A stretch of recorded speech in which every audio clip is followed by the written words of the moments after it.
So tell us a little bit about your journey from real estate agent to, like, you decided you wanted to write a book and now you're coaching. I want to hear more about like what inside of you has inspired you to kind of evolve into some other things that are really interesting to you and that make you alive. Like you told me when we met today that you're so excited about your coaching business and everything you have going on. So what was it in you that you're like, okay, I have a purpose here. I'm excited to hear about that.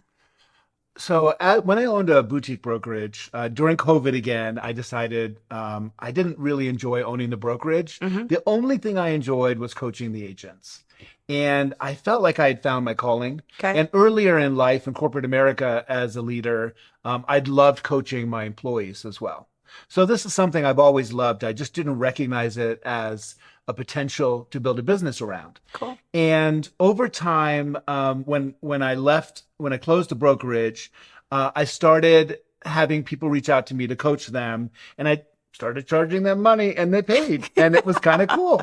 And what happened in these sessions is people found a new way to connect with who they really are, which is special, and that connection is helping them grow their business. And that's the really cool part. So just showing up as they really are and understanding what their strengths are and their values are and connecting to those deeply, and then building a business process and system around that has changed their businesses. And so one of my coaching clients, when I met him, was about to quit real estate forever. Wow. He was ready to give up.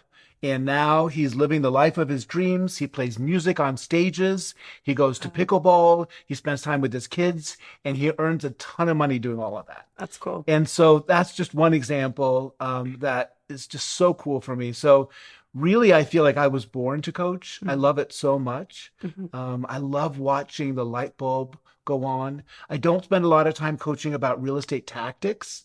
I feel like there are incredible real estate trainers that can teach us how to write better inspection objections, et cetera. This is all about personal development for realtors. Okay. But then we build it around the business plan. What's interesting about real estate agents, lenders, and coaching is that we want the shiny penny of like, how am I going to grow, right? How am I going to be able to get more leads or be able to market myself better or build more relationships? But at the end of the day, and I think we can both agree that it's about the personal development that you do is what ultimately gets you to the next level, because you have to look in the mirror and you have to make peace with your own demons and make peace with how you're showing up with others and make peace with your own limitations. So I think that the type of coaching that you do is not necessarily what people think they need because they're a little bit in denial, but ultimately what you just described as you were talking about the gentleman that plays pickleball and music and so forth. Like, that's what's happened to me. I've watched myself have to deal with not being proud of how I was showing up with my team and my partners and, and realizing, oh, I need to become a better version of myself. And it's self-development that got me there and coaching. So I 100% see the need for that. Yeah, it's so well said, because I always say personal development is business development. When a client hires us, they're paying for us. We are the product that the consumer pays for. So if we want to make more money or get more clients or have a better life, we need to improve the product. Yeah. And so I think that's very well said. And it also makes a much better life. Yeah. I think that our industry, whether you're a lender or a realtor, is plagued by divorce, addiction, what I call buffering behaviors. So spending tons of time in distraction because we're not sure what to do next, or we don't feel we have the value or the self-worth to move through what we need to do next. It holds us back. Yeah, I agree with you totally. So how do we find you for coaching? Like, do they have to be local here in Colorado? Is it all remote? Great question. So I run a 12-week program. It's once a week. for 12 weeks. And that's a group coaching program. You can hire me one-on-one. It's gotten more and more expensive as Yeah. I've gotten busier. Yeah. But one-on-one's great. But I find the group coaching is amazing Okay. because we all learn from each other. Yeah. Community learning is so powerful. And so once one person will say something and the other person will say, wow, I had never thought of it that way. And that's where real change happens. So I've created a really cool community, and it's all online. It's all on Zoom. And so I have clients all over the country, which is also cool because we've built this referral network now, where agents are starting to get referrals from each other. But the best way is to go online. What I would suggest is go to topofheartoffer.com. And you can buy the ebook there. You can upload the audiobook if you want. But also I created some really quick videos so that if you don't want to read through a whole book, you can get to the bottom of what I'm teaching and very quickly start implementing it. So you have immediate results. Oh, that's cool. Yeah. I like that. So that'd be one way. Also, Yeah. grantmuller.com is another way to find me. Okay. Yeah. And what does your ideal coaching student look like? Are they a real estate agent? So for right now, I'm doing one-on-one with professionals in some other industries as well. I've even done a pro tennis player, which is fun. Okay. So I'll do that one-on-one. For the group coaching, it's all around real estate, and you should be doing 4 or 5 million a year in production. Once you're up and running, that's really the sweet spot. If you're doing 4 or 5 million, I can help you get to 10. If you're doing 10, I can help you get to 20. Nice.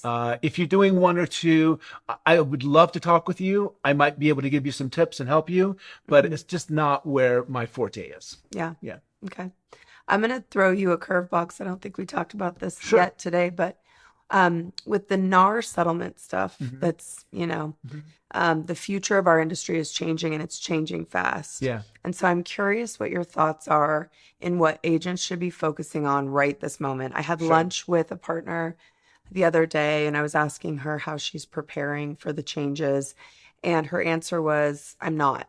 And I think I'm hearing that answer a lot from a lot of different agents, that I think there's this assumption that it'll all just work itself out, which is, it may be true, but I do think that the consumer is going to change the industry just by educating themselves and asking questions. So I think to not do anything, in my opinion, is you're going to lose some business over it. So like understanding what those questions coming at you might be, how these changes might evolve the business, and being prepared for it. Walk me through, are you talking about this in coaching at all?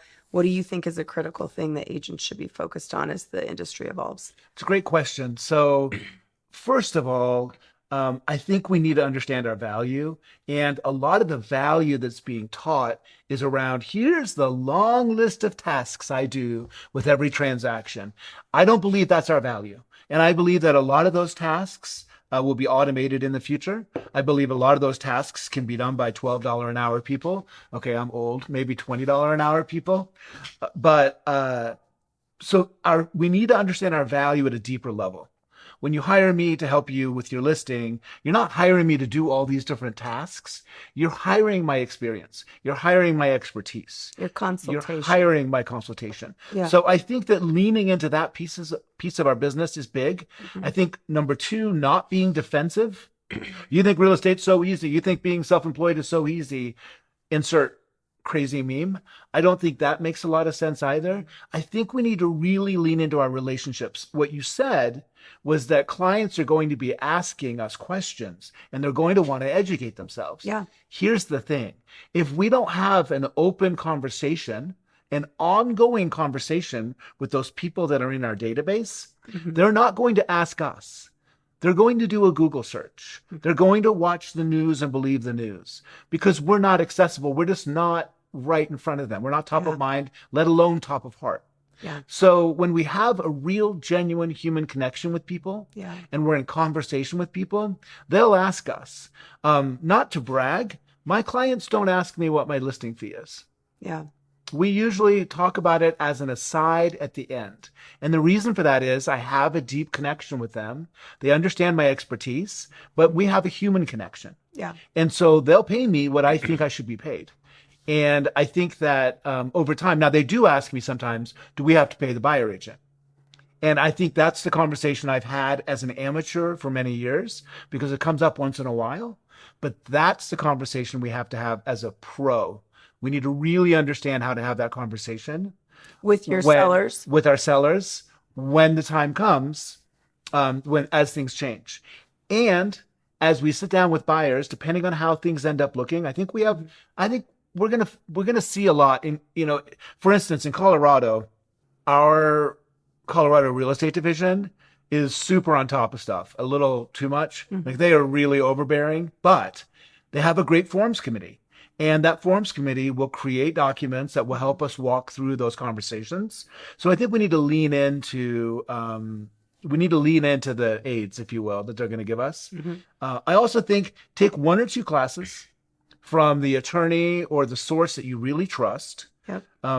And I've got that. I've got one coming up myself. And then go back to doing what you do best, which is to stay in a relationship. And I do believe things will work out. But I believe it's going to be rocky, which is super exciting because anytime there's change, anytime there's choppy waters, that's such an incredible opportunity. I agree. So, It allows the agents that are focused on it to level up. I yeah, 100% believe that. yeah. So, two things you said I want to dive into. So, one is, what do you say to your seller that says, do I have to pay the buyer's agent? What's your typical? I let them know that they don't, Okay. that it's negotiable. And by the Okay. way, it's always been negotiable. Right. So I'm saying that to sellers now who are asking about the settlement. It's always been negotiable. You can choose. Here's the scenario. Let's look at Anthem Ranch. Let's pull up everything between 700 and 900, and let's take a look and see how the offer of compensation looks. Now, in the future, what I was able to say, they usually say, okay, I'm going to pay X because they see X is the advertised buyer agent fee. Mm-hmm. As that changes from the MLS, that's going to be a different conversation. I'm going to have to use some stats. I might have to use my internal company information, but I'm still going to have information to say 94% of sellers are offering something in this range. 6% Yeah. are offering something in this range. Where would you like to be? And it might make you less attractive, and that's fine. Yeah. So it'll be interesting to see how it works itself out. Here's the other thing I know is that the large industry players, whether they are the companies, the associations, etc., they all benefit from our hard work as agents. So they're going to find a way to ensure that we're paid. Mm-hmm. The question will be, and we've talked about this a little bit, will the pay get compressed? And maybe it will. At the same time, I think there's opportunity with technology that some of the work that we pay assistants for, we will no longer have to pay assistants for. And so they can rise and they'll still work for us, Mm-hmm. but we get to up level those people, Mm-hmm. which is really exciting. Yeah. That So is we get cool. to take advantage of the technology and have them help with harder questions. Yeah. And then the other thing you said was you need to be in communication with your database about what's happening with the real estate industry so that they're not just watching it on the news or what have you. So when you're calling your database or having lunch with them, are you deliberately bringing up how the industry is evolving and what your opinions are of what's happening so that you can kind of shed light or educate them? So most of the time when I have lunch with my people, we don't talk about real estate at all. Okay. But there's always a moment, even when we're talking about everything but real estate, that they ask, how's the business? How's the market? And at that point, I've been using the opportunity to bring up the settlement Yeah. and say there's a lot of change in the industry. We'll see how it looks. The longer I've been in this business, the more I realize that I don't know what's coming up. Yeah. I thought during COVID that we were going to have no more transactions for the next 2 years. Mm-hmm. Look how wrong I was. Mm-hmm. So I'm taking a wait and see attitude, but I'm ready to act. Okay. And those relationships are primed so that I'm in conversation with them. So anytime they're thinking about something, I'm hearing about it. So I usually get my listing, quote unquote, leads usually come in 6 to 9 months before Got they're it. ready. Mhm. And they don't talk to anybody else because I'm already in the conversation with Yeah, them. that makes sense. That's the top of heart process. Yeah, I like Yeah. that. Yeah. That's cool. There's a lot more inventory on the market right now. Yeah. Yeah. So are your listings sitting or? It depends. Every single thing is different. So right now in Denver, within 2 miles of Uptown, condos between 300 and 350, there are 54 active listings Wow. of just condos between 300 and 350 within 2 miles. And I Wow. know that because I have a client thinking about selling their condo. So in that market, it's going to take a long time. Hmm. In some other markets, I just sold something in Applewood, and we were 410 grand over ask Wow. because Applewood is Applewood. Yeah. And what it wasn't just a house; it was almost an acre of land there. It's just so unusual. But so those special properties are going very quickly, Hmm. but they have to be dialed in, Hmm. have to be the cutest on the block, Hmm. and they have to be priced just a little less than the average on the block to win. Yeah. Yeah. How do you, like, if you have somebody that wants to talk to you about a listing and they want to overprice their home and you give them a recommendation on price and they want to go and try for it much above, how do you handle that situation? I I share with them what my concerns are. Okay. And the biggest thing is, so at the end of the day, it's their price. Hmm. So I have a property right now we got an appraisal because it's a very, very tricky situation, long story. But we got an appraisal and then they wanted to list it above appraised value, even though this house has some serious issues. And I let them know, sure. And I made them extend my listing agreement from 6 months to a year because I said it might take a year to sell.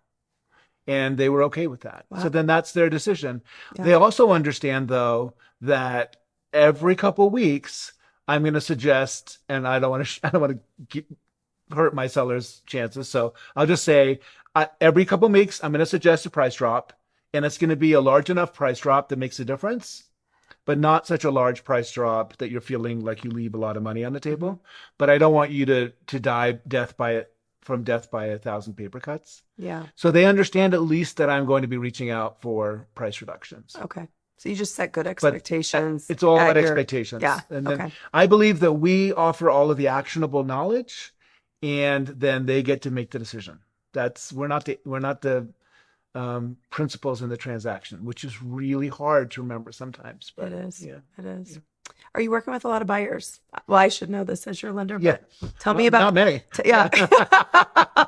Tell me about the buyer situation right now, because with more inventory, we have more buyers, but there doesn't seem to be a lot of them. So when you talk to buyer Yeah. prospects, Yeah. or what is your opinion of where are the buyers?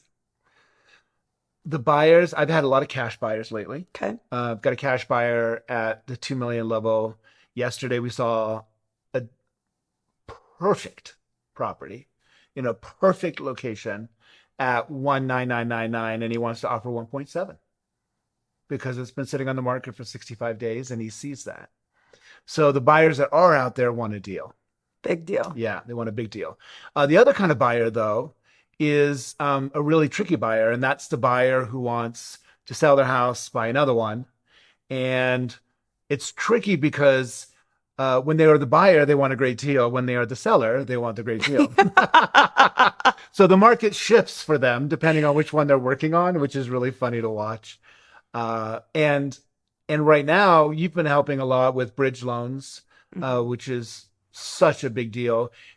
And it creates a little bit of stress. Like they really have to understand that it might be 60 days and they might be paying for staging for 60 days, et cetera. So, Yeah. yeah. Yeah. That brings up a good point what you just said. So I'm talking to a lot of prospects that are in a house, they have a lot of equity, and they know they want to move, but they can't see the path. Mhm. They're like, I'm looking online at Zillow what my house is worth, and I'm using a mortgage calculator online, and they're trying to strategize their move, Mhm. and they just don't have the right kind of strategic person to help them see that path. And I was on the line with a gal that was referred to me last weekend. She lives in a $1.2 million house. She knows she's going to get a divorce in the next 12 months. She doesn't want to downgrade too much, tons of equity in the house, but she's like, doesn't want a $5,000 a month payment and doesn't know how to go non-contingent, like the convenience of the being non-contingent. So we were having this conversation and she's like, I've been using mortgage calculators. I've been looking at Zillow. How do we get the word out to people that feel stuck in their home Mm-hmm. because they think that the interest rate or the market conditions are their biggest obstacle. But if they actually talk to a true professional, they might see a path illuminated for them that works. So I think we tell the success stories. Okay. So and so thought it was impossible, and here's what we did to make that possible. Hmm. Um, Also, I think we tell the stories that sometimes it's not possible. It's okay. Hmm. Sometimes, unless you're highly motivated, it's better to wait right now. And I think that people will ultimately appreciate that and return to us when we're real with them about, hey, this is just not a good time. But ultimately, what I think is really a little amusing is, we'll give people that information and we'll say, I suggest you talk to Jess. She might have some ideas that make this a lot easier. Hmm. And in this market, now's the time to do this. Uh, but if you want to wait, I just suggest you wait a few years, and maybe the kids won't crowd you so much. Maybe you get used to working with your husband in the same office, and they never do. They always come Yeah. back. And so ultimately those personal motivations override the pain that they have to Yeah. go through. You should see my current mortgage because we just moved into a new house. But at the end of the day, we wanted to be in a quieter neighborhood, Yeah. and it was worth almost everything to us. Yeah. So we gave up a low interest rate and we took a higher interest rate, and it's okay. Yeah. So sometimes, and I tell that story as well. Hmm. The other thing though is I also share with people that I believe the builders still have not caught up from 2008 Hmm. for inventory. We all know that. And what happened over COVID made it worse. And then when interest rates spiked, Toll Brothers, for instance, all those big builders, they took a ton of inventory back that was under contract because those buyers could no longer qualify for the loans. So they ended up with all these quick move-ins, Hmm. and then they weren't in a position to move them quickly because interest rates had spiked. So then they slowed down on building. So now the building has slowed down even more than it was before. So when interest rates get to 5.99, that's Robert Refkin's number, Hmm. and I tend to agree with him. Anything under 6, we're going to go back to crazy I market. agree. So you can either pay the pain now, and it might be, who knows when we get to 5.99.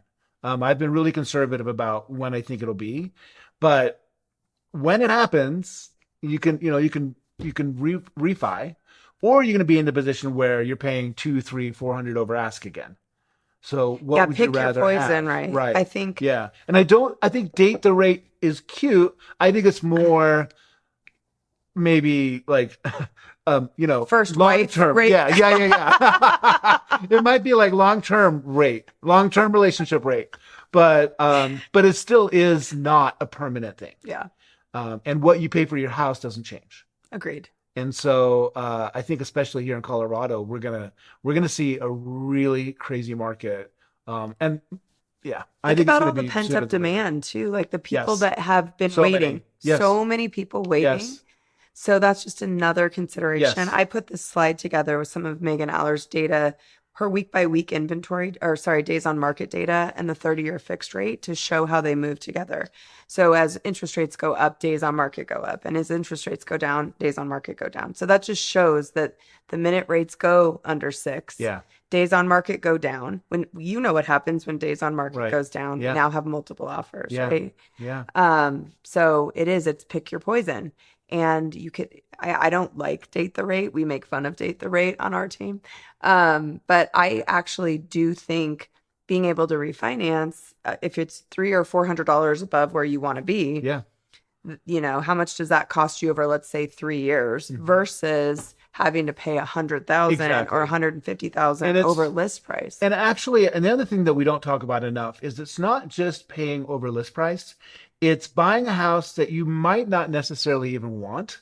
Mhm. Because what happens is buyers start with this attitude, I'm not going to get into a bidding war. I want to take my time. I want to sleep on it. And then after a few lost deals, they do whatever it takes to get the house. Well, nobody makes a good decision. You might by luck, but we don't make good decisions when we're acting out of scarcity or out of fear. And that's what happens in those bidding war situations. So, and then also you're saying, okay, I'm going to take it with all faults. I'm not even going to do an inspection. Or if I'm going to do one, I'm not going to ask you for anything. So the hidden costs there are Yeah. even worse. That scares me because I've Yeah. I've been with a group of agents and we're all talking about the deals that they've had during COVID Mhm. and some of the things that have surfaced Yeah. about inspection when people were having to say, I won't object to Yeah. inspection. And so that's a real Yeah. threat in the future for the Yes. people that have been waiting to get in the Mhm. housing market. They don't want to have to do appraisal gap, pay Mhm. way over, Yeah. and take on, like you said, those hidden costs. That's Yeah. such a good point. One last thing is also the first time home buyers. Um, I don't know about you all, but my first place was like 500 square feet or Yeah. something that I bought. And that's all I could afford. So that's what I bought. And it got me in the game. And so I think that we need to be more open with first time home buyers. Hmm. Hey, you need to go get one of those condos for Agreed. 350 in Cap Hill that feels like it's fallen down, but you know what? It'll be okay. And you'll end up building some equity and you'll be okay over time. Yeah. So I think this dream of having the single family home is a little out of reach for some people. And that's all right. It's okay because over time, if they start somewhere, Yeah. they'll move into their dream house eventually. Well, and I think knowing your data as a realtor and a lender, like if you look at every county in the greater Denver metro area over the last 10 years, we've been appreciating somewhere between 6 and 7% year over year in every county. So if you can show the first time home buyers, they don't Yeah, understand that, right? yeah, Like you don't have a lot of money right now. You've been able to save 20,000. Here's how you aggressively save money yes. and teaching them that Mhm. strategy. I think real estate agents and lenders alike need to get really good at that I think because that's I true. think that it's better to get into something versus, I always tell people you should buy the equivalent of what you're renting. Right. If you're, Yeah, do you live in an apartment? I live in an apartment. You should right. buy the equivalent of that Exactly. to start off Right. with. Yeah, That's great yeah, advice. Yeah. yeah. Yeah. You have something new with your coaching that we were top of Yes. heart.com. So tell me about this. So topofheartoffer.com, and Thank you. that's what I'd mentioned earlier. Okay. So at topofheartoffer.com, you can buy my book, you can watch the Okay. videos. It's just a great way to get introduced to the way that I think about real estate and Cool. life. If you happen to be interested, Okay. yeah. You can Awesome. also buy Top of Heart on Amazon if you want. It's Top of Heart. Okay. Yeah. And then is there anything that I can help you with your business or that my community can help you with your business? Are you So right now I have in my team, I Mhm. have an incredible operations director. I have a agent on my team who does both buyers and sellers, Okay. and he's awesome. His name's Jake, and he's incredible. And we're open to somebody else Okay. joining if we find the right person. Okay. It's always good to have, a team of three agents Hmm. if possible. Just Hmm. makes things a little easier. But we're super picky. So if it's You have high somebody, standards. yeah, Yeah. somebody that really wants to grow their business, really loves their clients, Yeah. and wants to build a business based on relationships and referrals, then we're probably a good fit. And you can reach out to me about that too. Yeah. That's great. I think there's a lot of agents out there that know how to do transactions, Hmm. but they really want to learn to do that, like build relationships and repeat and referral Yeah. business. So you would be an amazing mentor for Yeah. that. Thank you. Yeah. Yeah. How can I help you? That's a good question. Continue to mentor me. You're showing me the way with coaching and Mm. speaking and following your purpose. I think in my business personally, obviously, just sending me referrals is so much Sure. appreciated. Yeah. But continue to inspire me because when I meet with you and spend time around you, I'm like, I need to continue to chase the things Mm. that are beyond just my day to day. So Mm. thank you for Cool. being that inspiration to I me. love that. And you probably Yeah, don't have to chase them. You probably just have to sit still for long enough till they find you, right? And yeah, you know that's good that. advice. Yeah. Yeah, Well, it's good to cool. see you. Good to see you too. Yeah.